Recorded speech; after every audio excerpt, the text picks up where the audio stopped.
الرحیم وبہ نستعین۔ ہمارا یہ ملک اپنی تاریخ کے نازک موڑ پر پہنچ چکا ہے۔ صورتحال یہ ہے کہ ملک میں نفرت کی آبیاری کی جا رہی ہے۔ آہستہ آہستہ فرقہ پرستی کا زہر بڑھتا چلا جا رہا ہے۔ آئینی عہدوں پر بیٹھے ہوئے لوگوں کی زبانیں بھی بے لگام ہو رہی ہیں۔ حد ہو گئی کہ ملک کے سب سے باوقار منصب پر بیٹھنے والے شخص نے علل اعلان مسلمانوں کو گھسپیٹھیا قرار دیا، زیادہ بچے پیدا کرنے والا قرار دیا۔ یہ بھی ہو رہا ہے کہ الیکشن کمیشن اس سلسلے میں نہ کوئی سنوائی کر رہا ہے اور نہ اس پر کوئی کارروائی کر رہا ہے۔ یہ مجرمانہ خاموشی ملک کو یہ بتانے کے لیے بہت کافی ہے کہ ملک جبر و استبداد اور ظلم کو برداشت کرنے کے اس ڈگر پر پہنچ چکا ہے۔ حالیہ پارلیمانی الیکشن اس لحاظ سے بہت اہمیت کا حامل ہے کہ ملک کو بانٹنے والی قوتوں کو روکنے کی کوشش کی جائے، اور ہمارا یہ ملک جو ہمیں اپنی جان سے زیادہ عزیز ہے، ہم اس ملک کو کی سالمیت کو، اس کے اتحاد کو ہر قیمت پر باقی رکھنے کی کوشش کریں، جہاں تک ہو سکے اس کی تعمیر و ترقی کے فیصلوں میں حصہ لیں۔ مولانا ابوالکلام آزاد نے اپنی اس تاریخی تقریر میں جو جامع مسجد دہلی کی سیڑھیوں سے انہوں نے کی تھی، یہ کہا تھا کہ اس ملک کی تقدیر کے بنیادی فیصلے ہمارے بغیر ادھورے رہیں گے۔ اس ملک کو بچانے والے اور صحیح سمت میں لے جانے والے اگر کوئی ہو سکتے ہیں تو ہم ہیں۔ اس ضرورت کا احساس ملک کے ہر گوشے میں ہے کہ ملک کو بانٹنے والی قوتوں کو روکنے کے لیے مؤثر اور باوقار افراد سامنے آئیں، سیاست میں عملاً حصہ لیں اور اپنے وزن کے ذریعے، اپنے اثر و رسوخ کے ذریعے، اپنی باتوں اور اپنے کاموں کے ذریعے، اپنے عوامی ارتباط کے ذریعے ملک کو صحیح سمت میں لے جانے والے عمل کا حصہ بنیں، ایوان میں پہنچیں، حق اور حقیقت کا اظہار کریں، نظر اور نظریے کو درست کرنے کی کوشش کریں، جو حجاب و نقاب لوگوں کے چہروں پر پڑے ہوئے ہیں انہیں ہٹانے کی کوشش کریں، اور یہ بتائیں کہ ملک کا اصل ہمدرد اور وفادار کون ہے اور کون لوگ ہیں جو بہت معمولی اغراض کی وجہ سے ملک کو دوسری سمت میں لے جانا چاہتے ہیں۔ ہمارا یہ ماننا ہے کہ ملک، اس کی سالمیت، اس کا اتحاد، اس کی تعمیر، اس کی تشکیل، اس کی حفاظت، یہ ہر مفاد سے بالاتر ہے، اور ہر ایک کو اسی کے مطابق مضبوطی کے ساتھ آگے بڑھنا چاہیے۔ ہمارے یہاں کا جو پارلیمانی حلقہ ہے، لوگوں نے یہ ضرورت محسوس کی کہ یہاں بھی کوئی مؤثر اور سمجھدار آدمی آگے بڑھے اور الیکشن میں حصہ داری لے، اس لیے کہ سیکولر پارٹیوں نے بھی اپنے آپ کو سیکولر کہلانے کے باوجود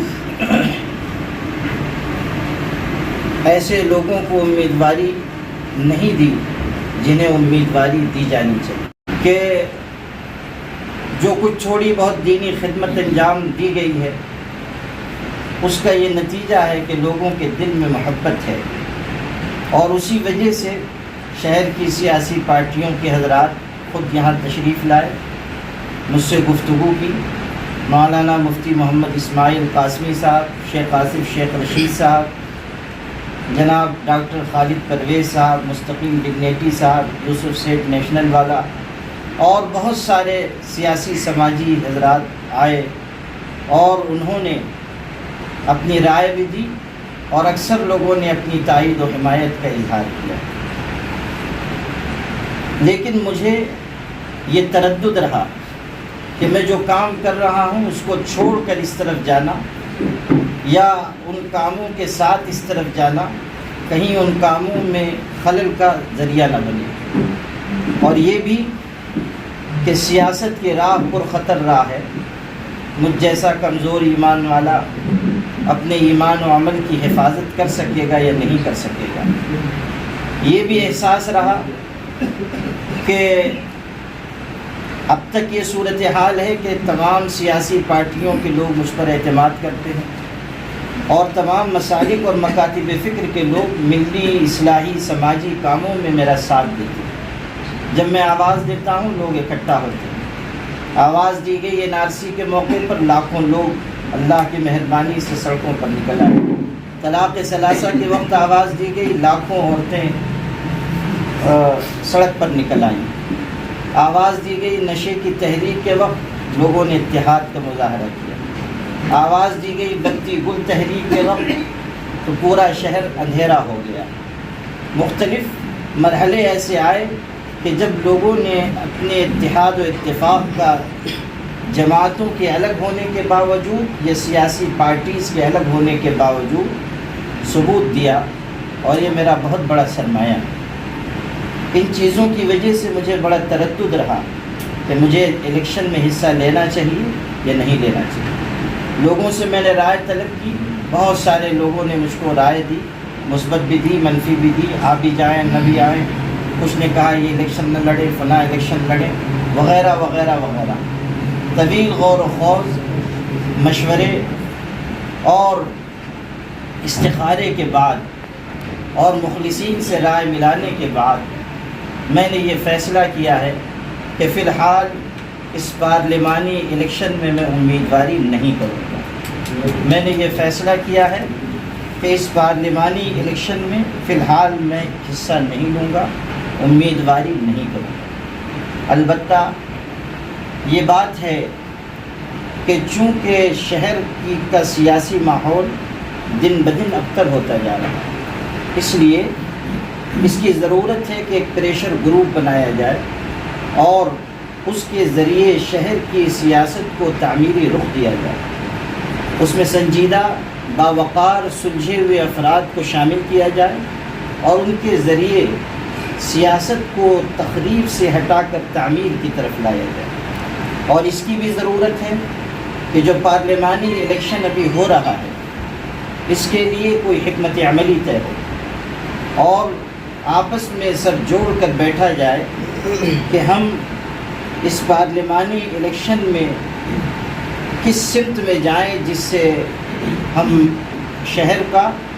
بھلا کر سکیں اور شہر کو صحیح سمت دے سکیں۔ اس کے لیے میں شہر کے سنجیدہ طبقے کو، الگ الگ سیاسی جماعتوں اور مختلف مکاتب فکر کے لوگوں کو دعوت دیتا ہوں کہ ایک پریشر گروپ بنایا جائے اور اس پارلیمانی الیکشن کے لیے فوری حکمت عملی بنائی جائے۔